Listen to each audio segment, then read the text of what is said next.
What is up, everyone? I am Chris Knight, and you are watching The Real Review 3000 here with another episode of Movie Talk with Chris and Stig. I'm here, and right here is Mr. Stig himself. Stig, how are you doing? Doing quite well. That's awesome. Got a big cup of tea next to me and ready to talk about Alien. Yes, indeed. Alien, I know we've been talking a lot of Arnold Schwarzenegger, but, I think the people who watch this show might have been thinking we're a little sexist. So we're gonna, yeah, I know this sounds bad. We're going to go ahead and sell out. We're going to go full SJW, and we're going to talk about a strong female protagonist. Actually, what we're going to do is we're going to talk about a strong female protagonist that was not a sellout, that was not designed to pander, and that was just written the right way, right? She was actually written as a male character to begin with. That's true. But the thing is that the way that it came across, I mean, this is an excellent movie. And I think when we talk about strong female characters that are written correctly, this is probably one of the ones you point to, wouldn't you say? Yeah. Yeah. I mean, this one and the sequel and Terminator 2 especially. Oh yeah, definitely. And even Princess Leia in the original trilogy. Speaking of strong female characters, we have an elf in the chat. Yes, we do. Hello, how you doing, Lady Tariel? And Dandelion Fluff, another strong female. And David, how you doing? It's good to see you guys here. I guess I'll just address you guys. I won't chat. I won't type because it takes longer to type than to talk, I guess. But good to see you guys in the chat. I appreciate those of you who are here. Please do me a favor, smash that like button. Also, let's take a look at the current goal. I'm going for 5,000 subscribers, and I know it's just been jumping by leaps and bounds. I'm now up to 3521. Yesterday, I looked, that was like 3440 something. So I don't know how I got that many recently, but hey, 3521 is where we're at right now. We're trying to get up to 5,000 subscribers. So guys, please, if you're not already subscribed, smash that subscribe button. Also, we do take PayPal donations. And of course, if you guys want to throw a super chat out there, we more than welcome that also. Now, I have 340 something subs, and I take peace and quiet as donations. And cleverly thought out comments on his videos. Yeah.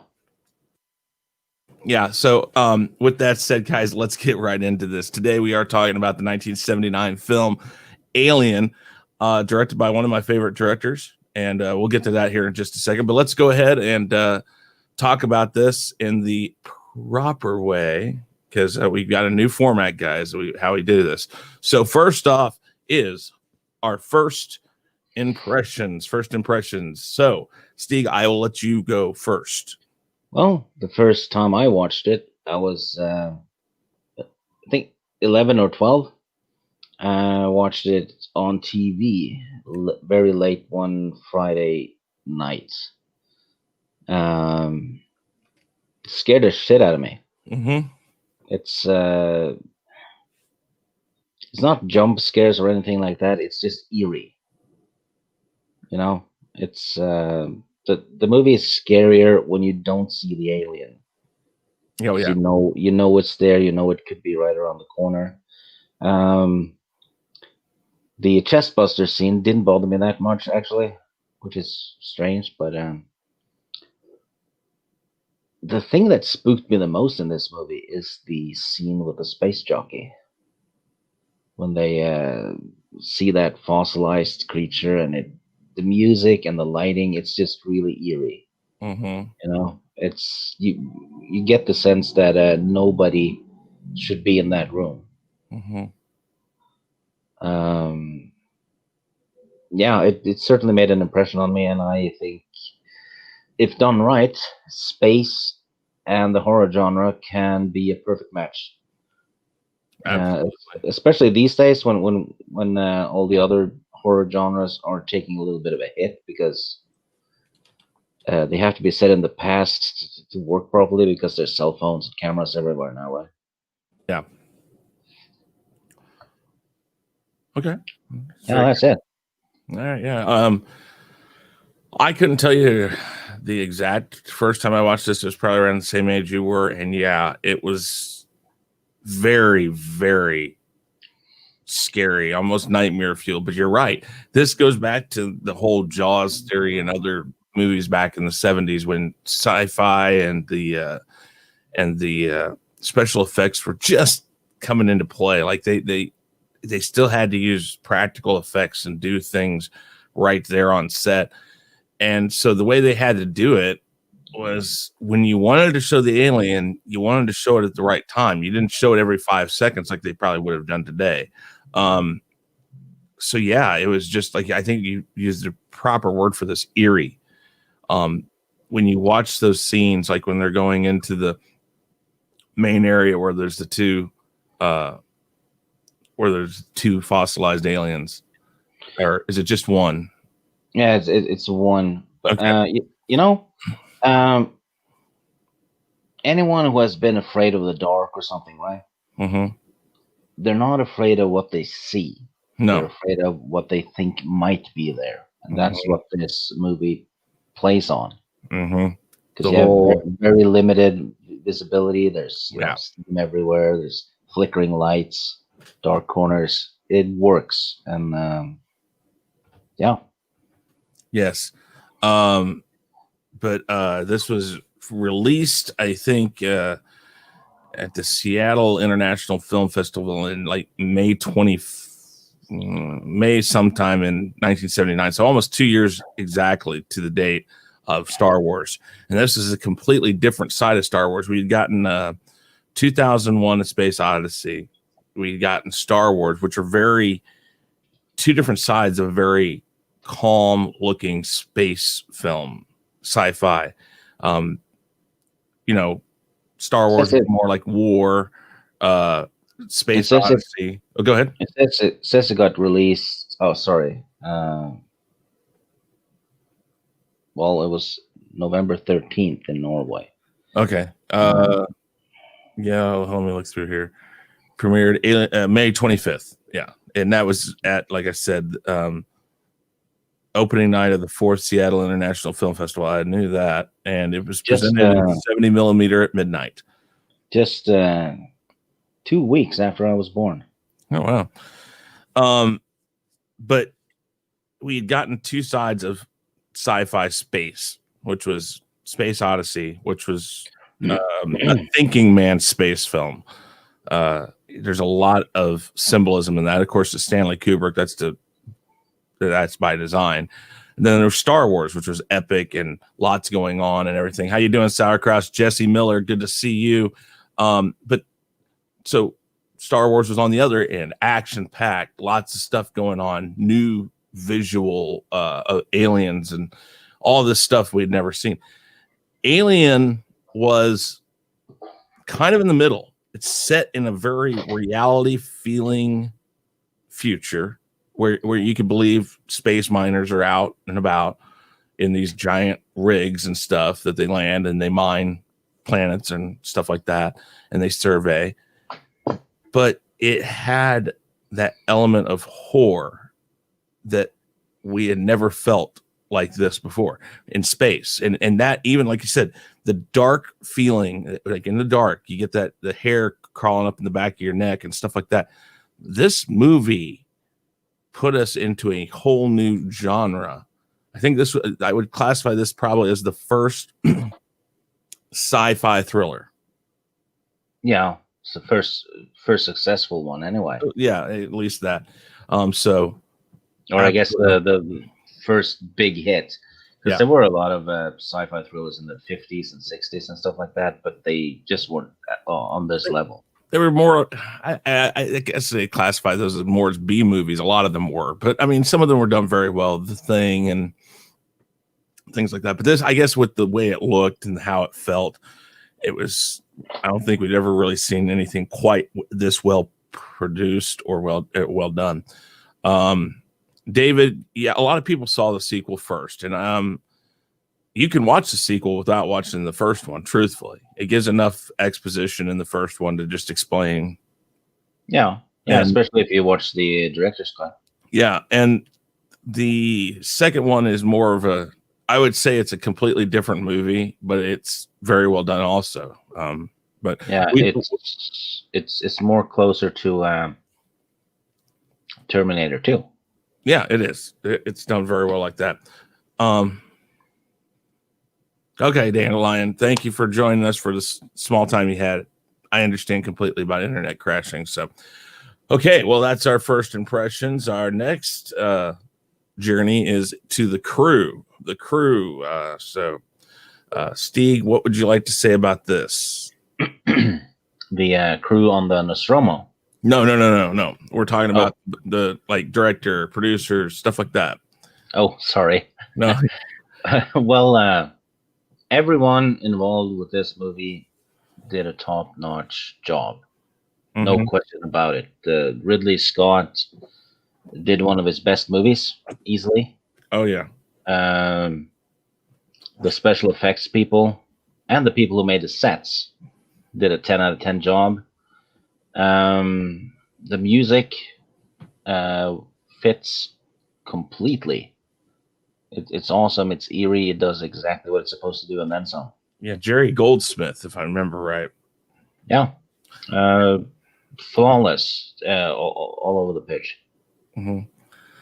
Derek Van Lint is who did the cinematography, which I think was really well done here. I'm going to look at Geiger did the concept art and all the design.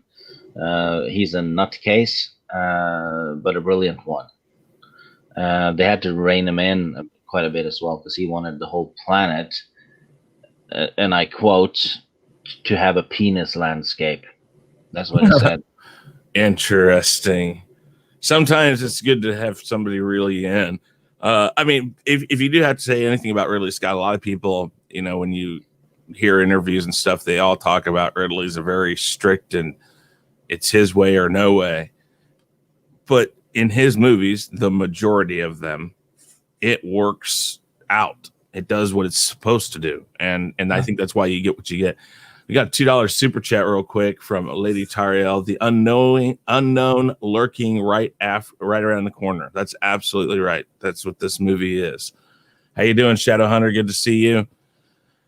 Let's see here. Who else? Trying to look and see if I have any big. I mean, I'm seeing names, but nothing that's like huge names. The cinematographer did X-Men also. He did the cinematography for X-Men. The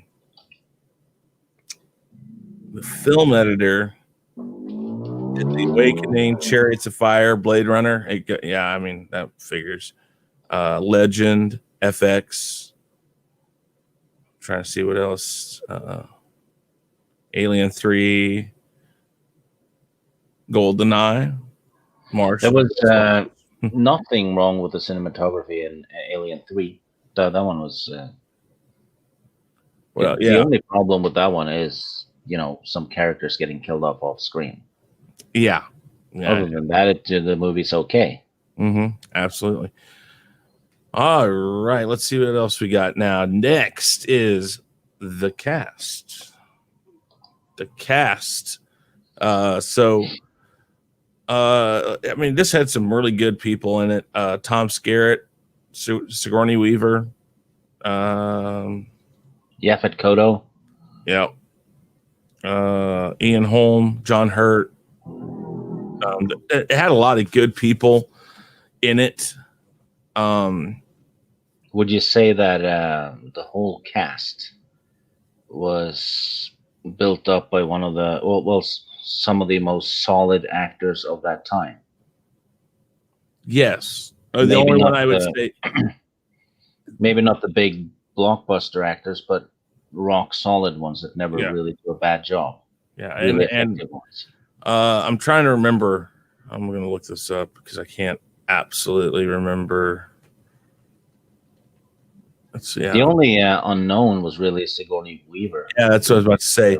She had one part before this in 1977, but it was a non speaking role opposite of Woody Allen in Annie Hall. Yeah. And then she, in 2 years later, appeared in Ripley's Alien as the warrant officer lieutenant from Alien. And it was initially designed to co-star British-born actress Veronica Cartwright. That's who was originally supposed to be in it. No, she is in it. She plays the navigator. Yeah. She was supposed to play Ripley at first. Yeah. She was better at being completely scared all the time. So I guess if it was her, they would have named it Frights of the Navigator. Yeah, she said she was already in England ready to work when she discovered that she would be playing the navigator and not the Ripley part. To be fair, she was excellent as the navigator. Yeah, and she said later on, she said to the Boston Globe, one of the real pleasures of Alien is to watch the emergence of both Ellen Ripley as a character and Sigourney Weaver as a star. So yeah, I mean that's how you got to be when you're an actor or an actress, is be able to roll with the changes. Yeah, and put the ego aside. It's not about the actor. It's about the product. Absolutely. If the product is done well, the actor will look good. Anyway. Yeah, like I said, Tom Skerritt, definitely big time back then. John Hurt. I think John Hurt was not just starting, but he was starting to get more roles right about that time, if I remember right. Yeah, Yaphet Kotto was a bit of a veteran, though. He had already played a Bond villain 3 years earlier. Yeah, Dr. Kananga. Yeah. In Live and Let Die. And speaking of inflated egos. Mm-hmm. Indeed. Hey, memes, what's going on? Good to see you. Glad you guys are here. Please smash that like button, guys. That greatly appreciate it.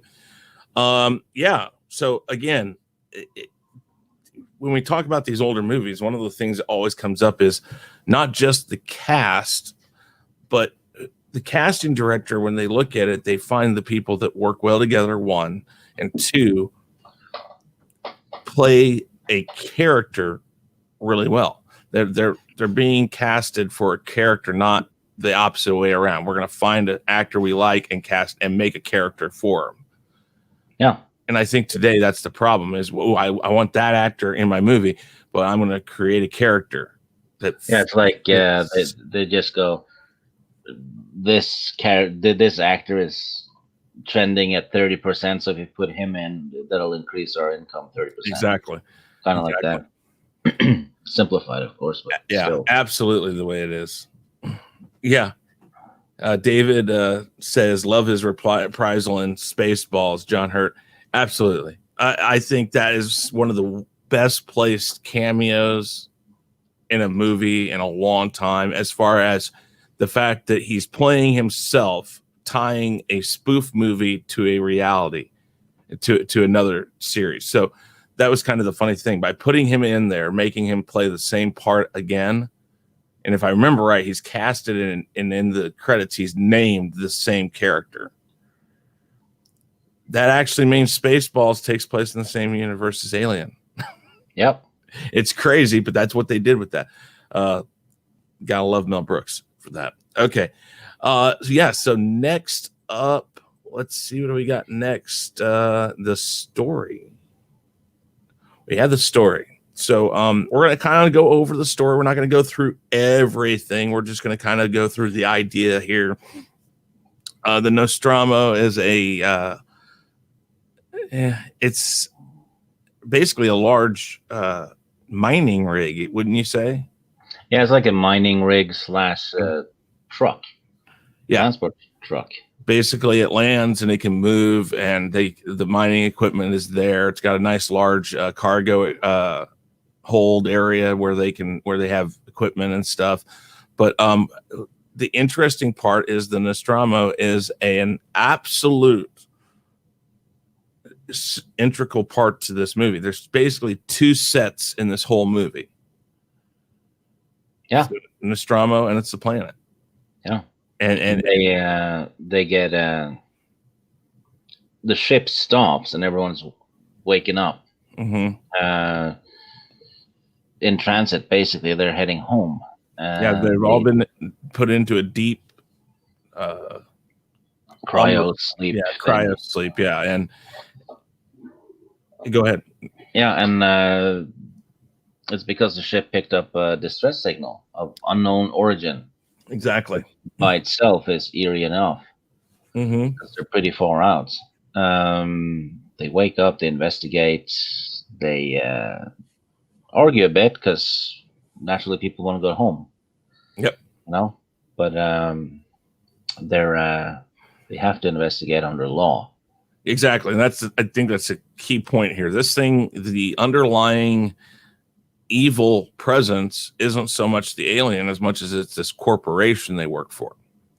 Yeah, the corporation is basically in control of this ship when they're in cryosleep, and when it gets the distress signal, it stops the whole thing. It wakes them up and it sends them something saying, "Go check it out."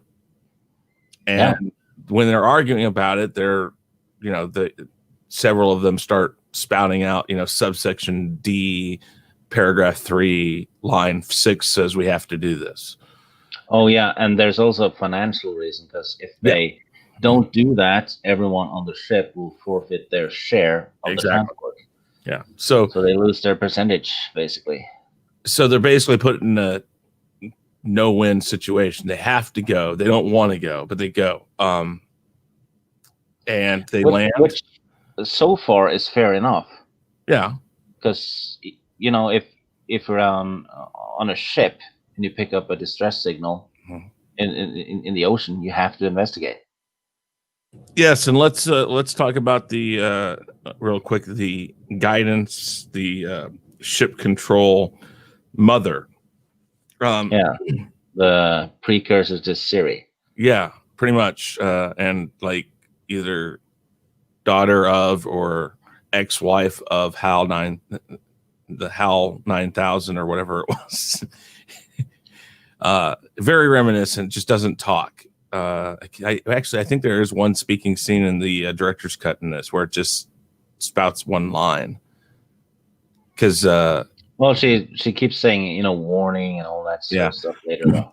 Well, when Dallas goes into the room with all the lights and the buttons and stuff to see why they're stopped, that's kind of that's like the central hub. Yeah, it's like the communication center in a way. Mm-hmm. Anyways, the mother stops them. They're required by the company to basically land on this planet, and they land. They go. Kane, Dallas, and the navigator, I think. Yeah, Lambert, I think. Lambert. It's Kane, Lambert, and Dallas. Ripley stays inside. Or stays in. She's second in command. Yeah, Dallas, Kane, and Lambert. Yeah, they go out. Yeah, and it's they have to walk through for a couple of kilometers in spacesuits. The spacesuits on the set were not done well. Actors were passing out in them. Yeah. Even Ridley Scott's kids, I think, because he used them for some wide shots, and they keeled over too. Yeah, no, and I think in several parts you can see that because of the mist, of the fog that's in the head. Yeah, because then it was too sealed, truthfully, and they didn't put any sort of absolute ventilation in there. So in space, nobody can hear you act. Yeah, exactly. But they go down and they find the alien. This old ancient alien ship is putting out the distress signal. Yeah, and while they're doing that, I think it's Ash and Ripley are discussing it, and they mention that it might not be a distress signal; it could be a warning. Mm-hmm. It looks more like a warning on the when they look at it some more. Um, Ridley Scott, though, has said the alien, the derelict ship, which looks awesome, by the way, is not crashed; it's parked. Yes, That's significant. it is. And at this point, Ripley's inside, and she's trying to decode this message, and she gets a part of it decoded. And that's when she does determine that it's a warning, I think. For sure. Yeah. But this time she can't message the ground crew because they're too far away. Exactly. Also, this is where the novelization differs a bit, because in the novelization they find the signal and turn it off. Yes. They don't do anything like that in the movie, but they do find. Well, they enter the ship, and they find a dead alien sitting in a chair. Mm-hmm. Which I'd say is the most eerie scene in the movie. It is. It's, again, this is where I go with the need for design and how you show something without absolutely showing anything. This is an easy way. It's a practical effect. That dead alien looks real, though. It does. The lighting and everything. It just looks. Get the heck out of there. You're not welcome in there. Yeah, I know. Every time I watch this, I'm like, just go. Go. Don't even, because they're looking at it and they spend so much time going like, what is this? It's like, if I were in that situation, I'd be like, well, we checked it out. There's nothing here. Let's go. Yeah. But no, Kane at this time, while Dallas and Lambert, or I think Dallas and Lambert find the pilot, and Kane is kind of off in this relatively the same area, but off somewhere else. And he spots a layer of mist. Yes, below the basically the podium the alien is on. It has all these these. Oh yeah, and they they make a note of the alien has a hole in its torso, and the ribs are bent outward. Yes. Now, and if I remember right, that the Prometheus is trying to kind of, I think Prometheus and the Covenant try to tie this to this point, right? Yeah, there's one movie left. It was going to tie into Alien. Yeah, but then Disney bought Fox. Yeah, we'll see if that happens. Well, to be fair, they might as well finish it. They should. I just don't know how they're going to do it, since I guess I heard they totally dismantled the 20th Century Fox name. But I don't know. I have to look into that. Yeah, Kane discovers the eggs, and while trying to touch one, well, yeah, this lovely little thing jumps out of it and attaches to his visor. Visor, yeah, and it gets through it as well. Oh yeah, it does. It does. A fun fact, though, that when you see the egg from the outside, you can see that facehugger moving inside. Mm-hmm. That's I think it's Ridley Scott wearing dishwashing gloves. Yes, in the egg. I believe that's what it was. And again, perfect example. It works. That would have been CGI today. Why? Yeah. You don't have to use CGI. It's a very split second thing, and it looks beautiful that way. So, yeah, dishwashing gloves make it look cleaner, don't it? Yes, it does. Absolutely. Yeah. So Dallas and Lambert go get Kane. They take him back to the Nostromo. At this point, when they bring him in, they do it just totally against regulation. they bring him in, they take him straight to the sick bay, if I remember right. And this is where Ripley is like, no, I'm not going to. Ash overrides the decision and lets him inside.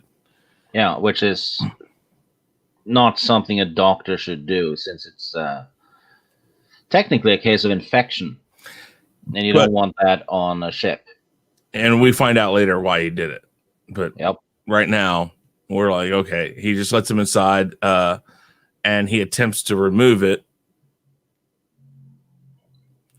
But when he's trying to remove it, he realizes that that's blood isn't really so much blood as it's like an acid. It squirts out and burns through several decks. Yeah, it goes through the floor, and they follow it down. I think 2 or 3 decks, and on the last one, it starts burning through the floor, but it doesn't make it all the way through. But it does go through at least 2 decks that I know of. But they go on. It ends up detaching. They don't know where it's at. Later on, they realize it's detached, and then we'll get a jump scare because the detached dead facehugger falls from the ceiling and lands on Ripley, I think. Mm-hmm. She screams like a girl.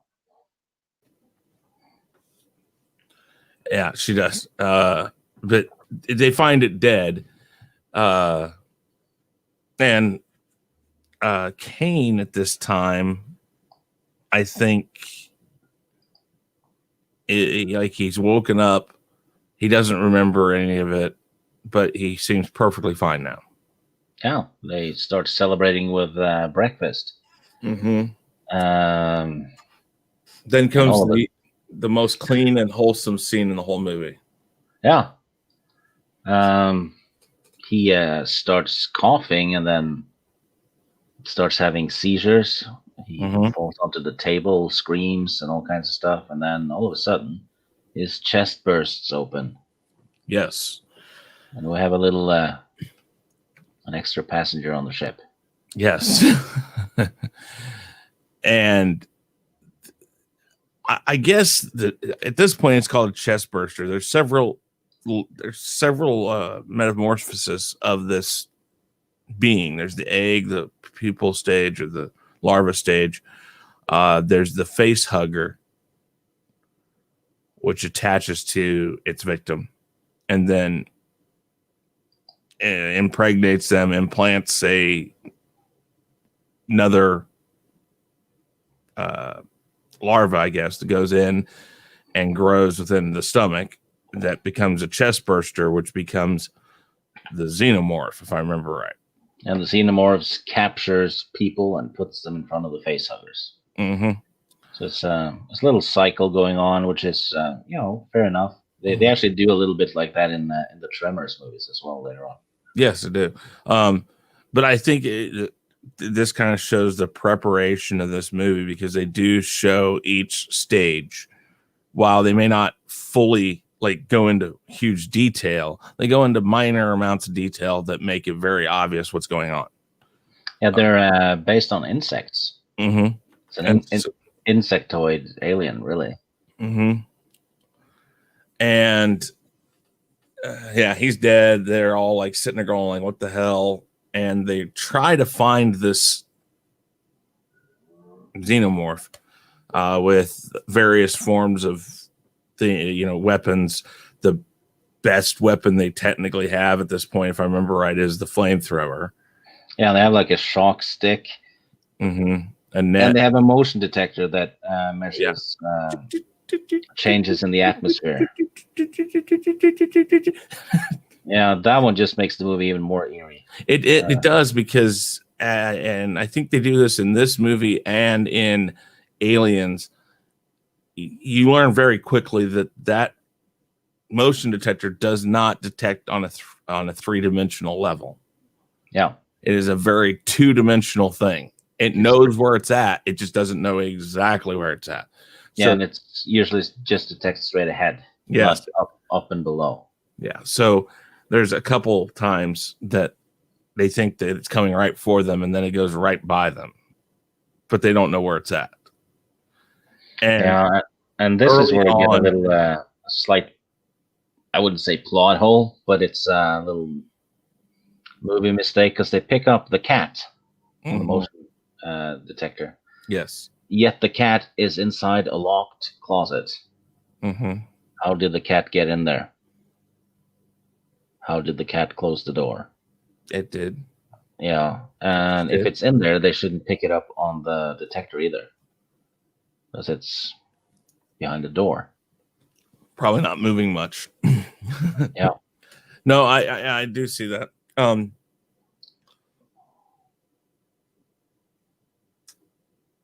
Yeah, but they follow the cat, and then by this time, you see the thing they think when they're trying to catch this thing is when the whatever they're sensing, which, like you said, I think it's a cat. It might be the alien. What they think though, when it goes right by them, is they're thinking it's still this smaller little thing. Yeah, it's grown pretty damn fast. Mm-hmm. After the cat, the cheap cat jump scare, which is very effective, Absolutely. they decide to call it quits. And Brett is one of the mechanics. Chases after the cat into the little hangar where the extra ship is. Yes. And that's when we get our first look at this little creature again.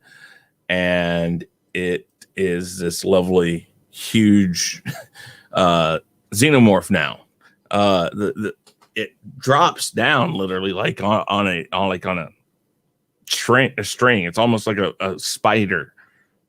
It drops down, grabs him, and takes him back up. Oh, he also finds the shedded skin of Yes. the and he finds the cat. The cat starts hissing. Yep. Realize there's something behind him, and then that's when we see it. But we actually see it before. You see it hanging above, camouflaged. He walks right past it. Yes. But you wouldn't know that if you don't know what to look for. It took me like 10 viewings to actually notice it. It takes a bit because it's very well done. Yeah. Very well done. So they decide at this point that, well, not, I guess decide isn't necessarily the best way to put it. They have a discussion, and that they decide that it must be in the air ducts, and Dallas then goes down there, and they've decided that the best way to do is get it to the airlock and release out into space. Yeah, Dallas goes in and he's sealing the doors behind him.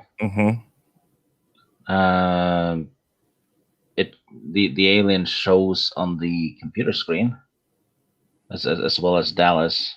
You see the map of the air ducts and all that. This is where Lambert starts freaking out, giving Dallas bad information basically because she's panicking. Yeah, no, she's absolutely freaking out. And this is basically where Dallas gets dispatched. Yeah. This is what happens if we let the woman use the remote. Yeah. Yeah, so the alien ambushes him and kills him. Lambert at this point, like you said, is completely freaking out and just says, "We need to leave. We got to go. We're going to abandon the ship." Wants to abandon the ship. The problem is by now Ripley is in charge. Yep. She is assumed command, and she basically says, "We got 4 people. It won't support 4 people." And she decides to continue with the original plan of get it to the airlock and get it out.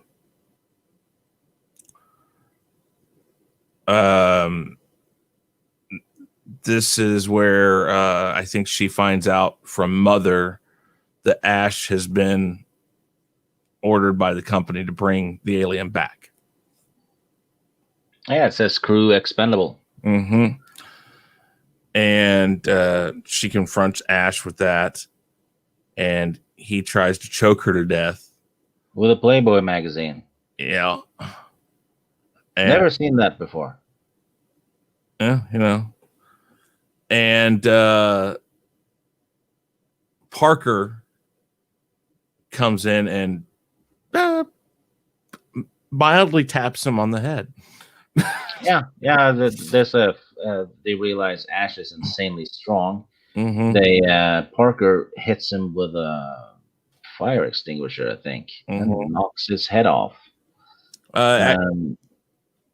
It's something like that. I don't. Yeah, remember. well, he keeps hitting it, and Ash is spilling what seems to be milk. Yep. Out of his mouth and stuff, and then Parker keeps hitting him, and then the head comes off, and they realize Ash is an android. Mm-hmm.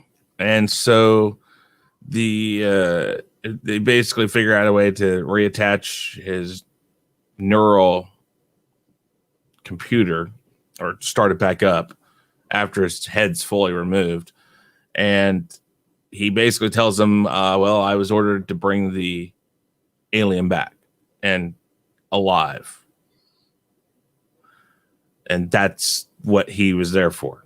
Or not now. I mean, not originally, but that's at this point when that mission got sent to go back down, he was basically programmed to ensure that this creature is brought back alive.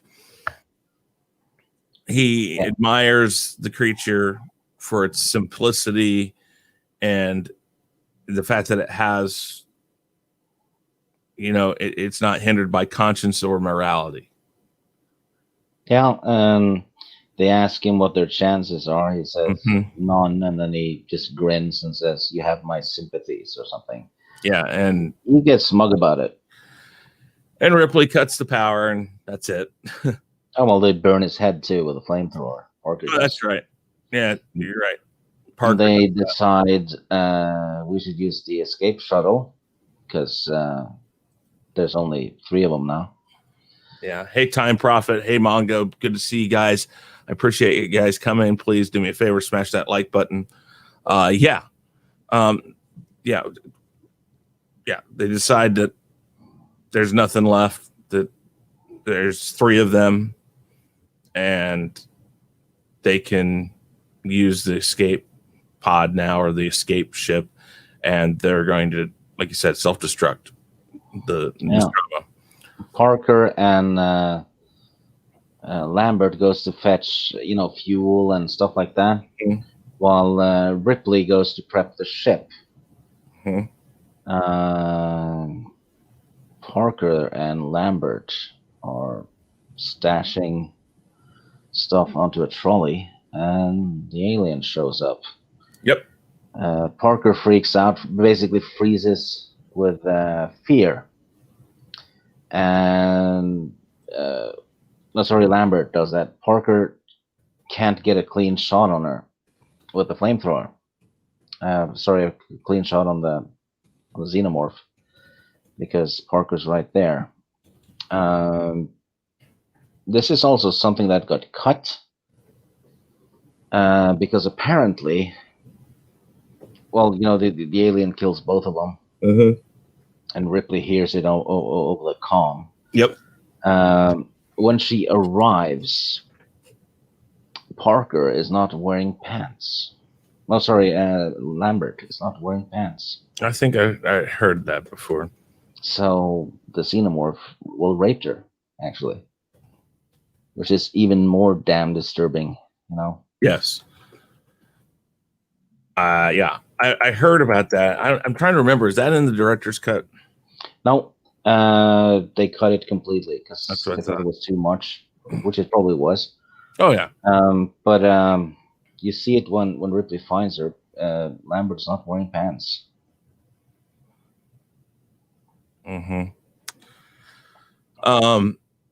So she tries, at this point, Ripley tries to make it to the shuttle. The alien's blocking her path, and with the amount of time left on self-destruct, Ripley's like, screw this, I gotta stop it. And she goes to try to abort the self-destruct, and doesn't work. Yeah, too much time has passed. She manages to find the cap, though. But she makes it back to the shuttle, and this is where there's a cut scene because she finds Dallas and Brett, I think, cocooned to the wall, and they are physically being turned into eggs. James Cameron did not know about this when he made the Alien Queen. So if he had known about it, there would have been no Alien Queen. But they're basically being almost like digested by that stuff on the wall. And I think that is in the director's cut. Yeah, and she kills Dallas with the flamethrower because he begs her to kill him. Absolutely. And basically, she thinks that she gets to the shuttle. Yeah, it takes off, and the Nostromo blows up. And she thinks for a minute that the alien was on board. And as she's preparing for stasis, cryosleep, whatever you want to call it, she sees it nestled in a crevice. She just catches a glimpse of it.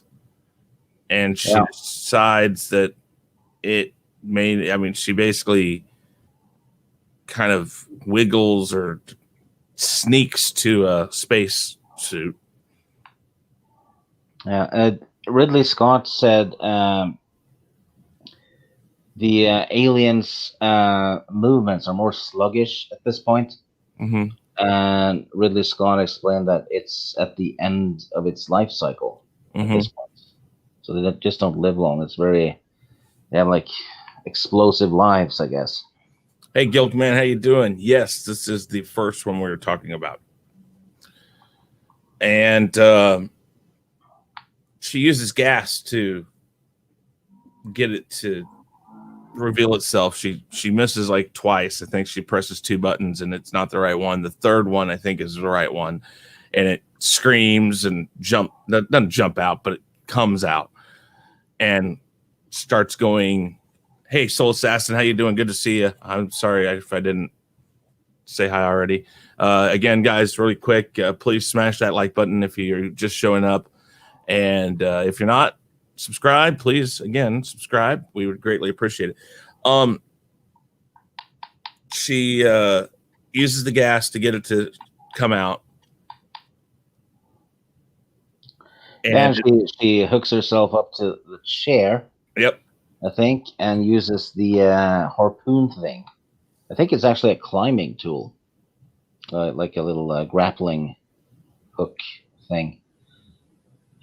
Shoots it in the stomach and opens the door to flush him out.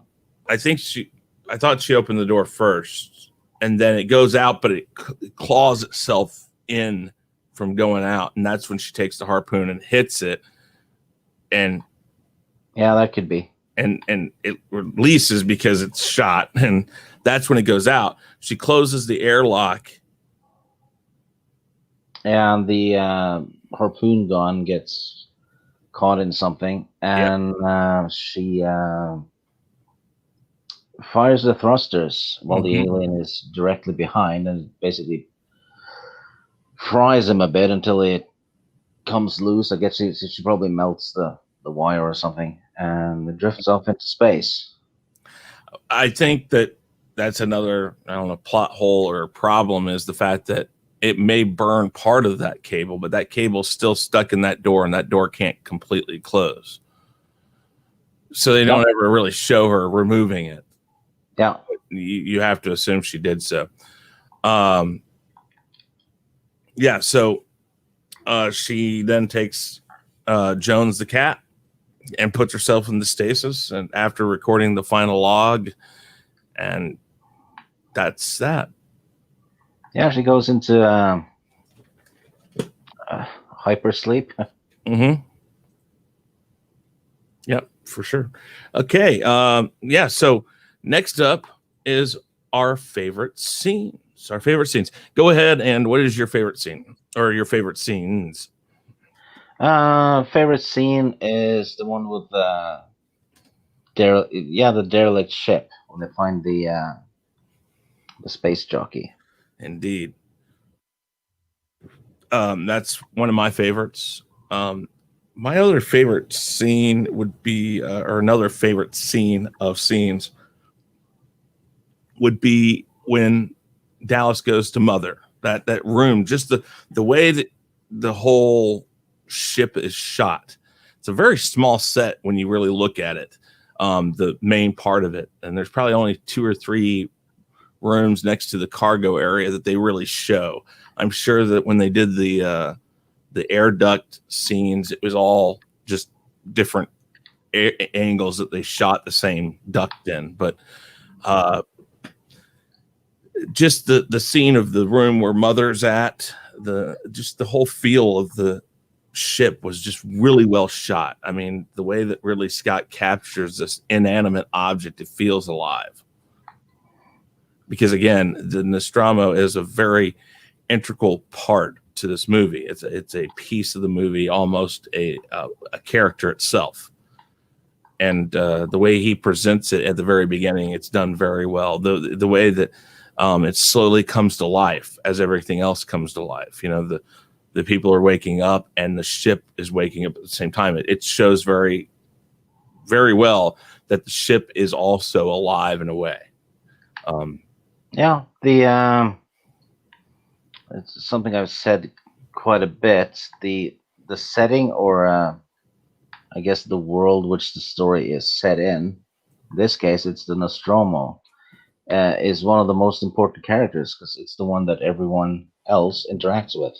Mm-hmm. Time Prophet says his is John Hurt's exploding stomach, and that's absolutely right when he says here, if you didn't know, back in the day when directors knew how to get a real scene made, they would do things like this.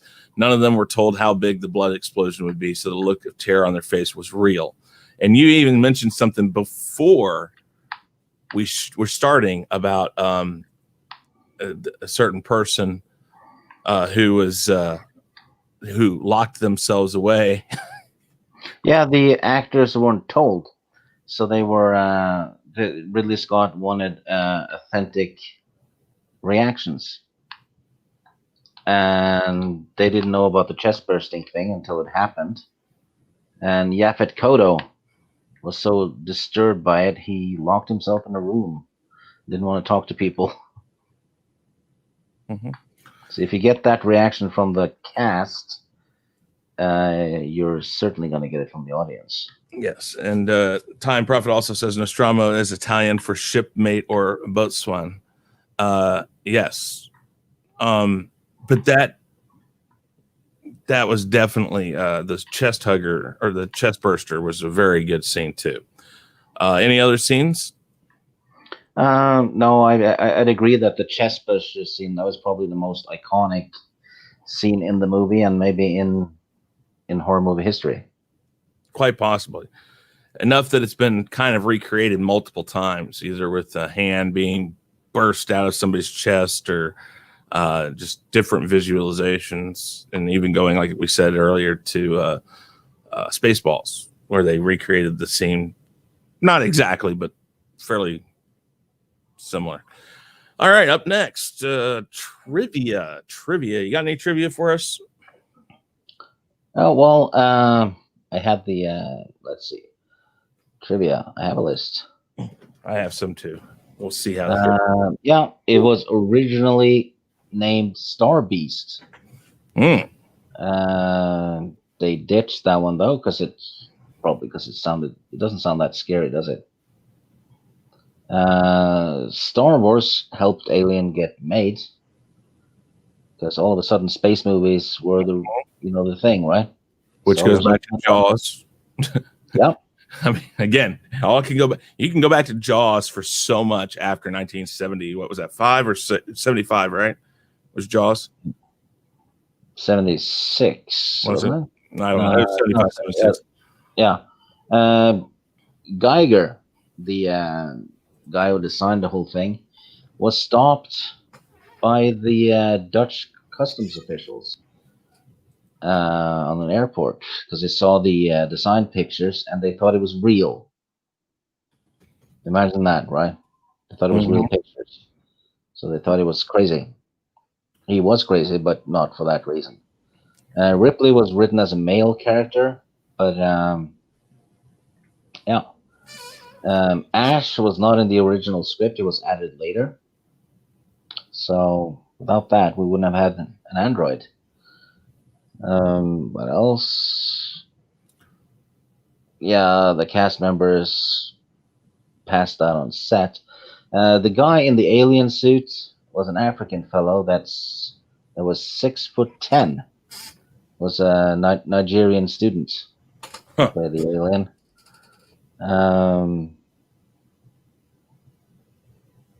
Let's see what else. Oh, the chest burster scene was based off of Dan O'Bannon's medical problems. Dan O'Bannon wrote the script. He has Crohn's disease. And apparently, if you have that, it feels like something's trying to burst out of your stomach or chest. The innards in Ash's body was made from milk, caviar, pasta, and marbles. So practical effects right there. Yeah, that's pretty much it. Oh, and this is like something I've noticed though, that the movie kind of doesn't have a main character. It has a group, and all of them were pretty much equally fleshed out. It's Ripley surviving is just that it's almost by chance, isn't it? So it could have been anyone. Yeah. Yeah, that's it. As far as trivia goes, for me anyway. Yeah. Many producers have professional readers that read and summarize scripts for them. The reader in this case summarized it as it's like Jaws, but in space. That's one I have. Yeah. Harrison Ford turned down the part of Captain Dallas. The chest bursting scene was filmed in one take with 4 cameras. According to Yaphet Kotto, Ridley Scott told him to annoy Sigourney Weaver off camera so that there would be tension between their characters. And he regrets this because he really liked Sigourney. Shredded condoms were used to create tendons of the beast, tendons of the beast's ferocious jaws. Probably has penis breath then. The blue laser lights that were used in the alien ship's eggs chamber were borrowed from the band The Who. The band was testing out the lasers for their stage show in the soundstage next door. To get Jones the cat to react fearfully to the descending alien, a German shepherd was placed in front of him with a screen between the two so the cat wouldn't see it at first. The screen was then suddenly removed to make Jones stop advancing and start hissing. Let's see here.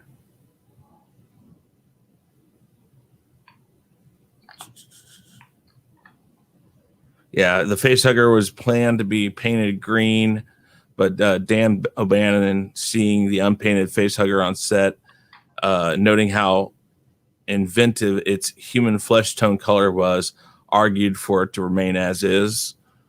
Of course, John Hurt was just his head, shoulders, and arms in the chest bursting scene, and they had a mechanical torso that did the rest. But you can't tell. I mean, that's crazy done. The dead facehugger. So we talked about Ash's innards. The dead facehugger was made using fresh shellfish, 4 oysters, and a sheep kidney to recreate the internal organs. Let's see here.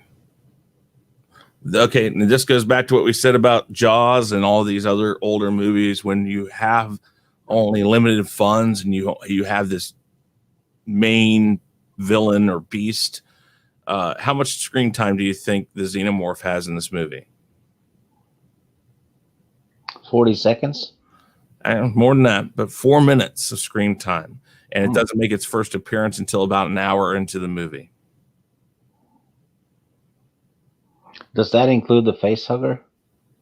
No, but it's just the Xenomorph, I think. But I don't know. It doesn't separate them.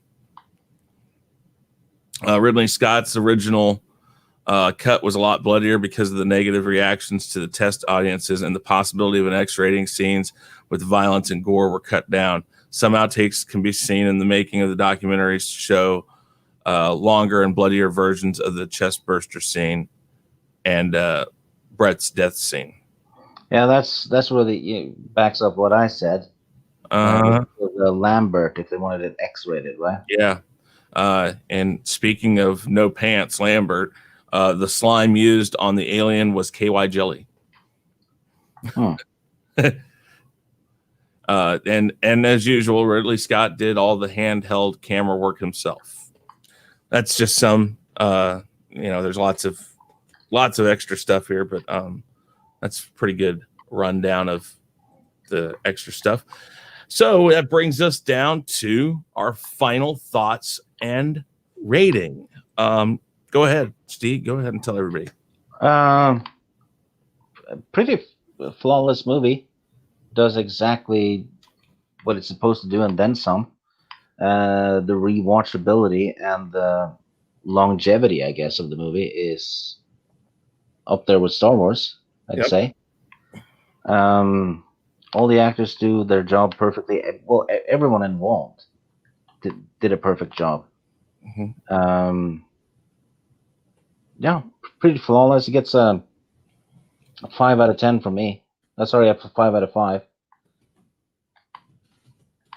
What was that? I give it a 5 out of 5. Oh wow, interesting. Yeah. So I would say this again. We had gotten 2001: A Space Odyssey. We had gotten Star Wars, and we had Jaws. Those 3 movies, I think, in a way, are combined in this one movie. Not so much Star Wars, because there's not really the lots of flying around in space, not a lot of sets, but the fact that the group is more important than the singular in this one. In Star Wars, I think it's the group. It's not any one person until later on. So it does take that into account. This, like you said, the group is more important than any one person until the very end. And that's only because she's the one that's left. So I think that this was the kind of putting everything together. And the good thing about this movie is because of this, we get Blade Runner later on. This really put Ridley Scott out there as an ingenious director. Again, a little unorthodox sometimes, but the product absolutely does everything it's supposed to. And I will go ahead and follow your 5 of 5. Absolutely everything you'd want. There's very, very few things in this movie you can nitpick at. Again, I think we mentioned the 2 biggest things are a cat and a cable stuck in a door. That has nothing to do with the story, truthfully. So therefore, it can't be given points against because of that, I don't think. Yeah, it's just one little gripe. It's it's if it had been like a series of them, yes. But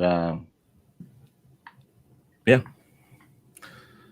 And so that puts our 2 scores together for a 10 out of 10 rating. I think this is only the second time we've given it. Yeah, so absolutely. So with that said, Steve, go ahead and tell everybody about yourself and where they can find you. Usually here or on Sporking's channel talking about Game of Thrones, the Mhm. books, and on Christie's channel on Saturdays, where we do the top 10 movie of the year thing, with Tom from Midnight's Edge, Culture Casino, and Script Doctor, which is a lot of fun. We're doing 1991 next time, I think, or is it 92? 92, I think. Awesome. Well, yeah, go check out his ducks and stuff on his channel also. His link is down in the description below.